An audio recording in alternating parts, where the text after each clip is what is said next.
the steps that I've taken. I first used the normalizer, followed by k-means and then denormalizer. Right, so firstly, this column was excluded, right, with default settings.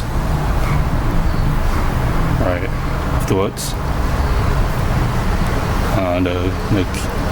I run the data through k clustering, random stick seed method, static random seed of 1, 2, 3, 4, 5, and total request was also excluded again, followed by number of clusters, which is 5, and 500 number of iterations, which is run like 500 times before you see whether you can get anything.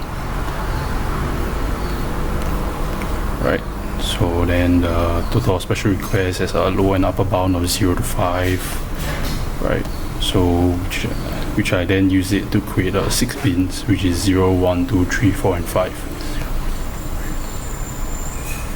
And this is using the numeric binner. Okay, so moving on, numeric binner now has 2 extra rows, and then afterwards I use a string manipulation to change the C in the cluster to capital. Right, then afterwards I save my file into a CSV writer, which changed it to a CSV. Afterwards I open Power BI and I load in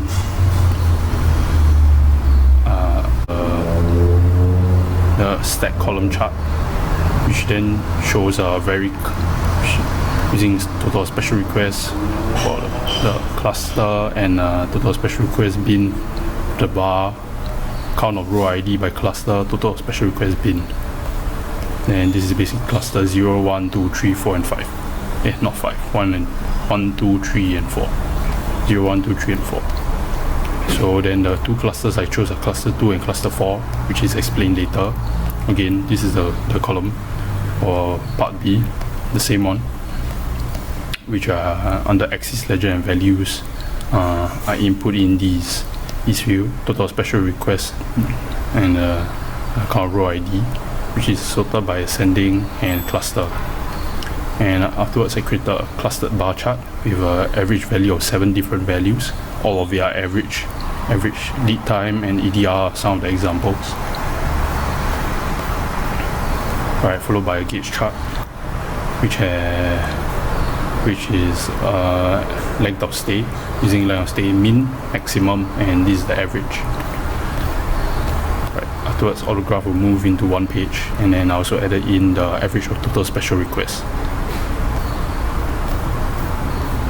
Right, then here is the details of all clustering. This cluster 0, just a quick glance of cluster 0, and this cluster 1, followed by cluster 2, cluster 3, and cluster 4. Okay, so now cluster 2 has an average total of special requests of 0.4, which is basically lowest amongst the 5 cluster, and basically it's all clustered according to the total special requests 0.4, length of stay 2.72, lead time 144, ADR 95. So this is the 0.4 is lowest, length of stay is the lowest amongst the 5, 144 is the highest amongst the 5, and 95 is roughly somewhere in the middle amongst the 5 clusters. Okay, so comparing 2 and 4, so this cluster 4 total special request is 1, which is the highest amongst the 5, length of stay 3.38, which is the average, roughly in the middle. Lead time is 75, second lowest amongst the 5 cluster, which is quite low. And cluster 4 has an average of 142, which is the highest amongst the 5 cluster. This is the ADR. And so cluster 2 has the lowest of total special requests, but cluster 4 is the highest. And cluster 2 has the highest average of lead time, but cluster 4 is the lowest.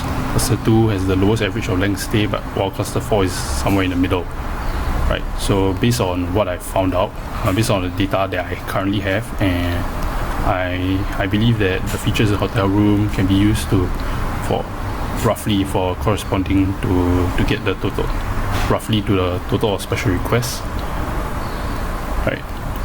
So, and then these are my observations, and this brings me to a conclusion that the higher the average ADR, the greater the total of special requests, and the shorter the average length of stay, the lower the total of special requests will be.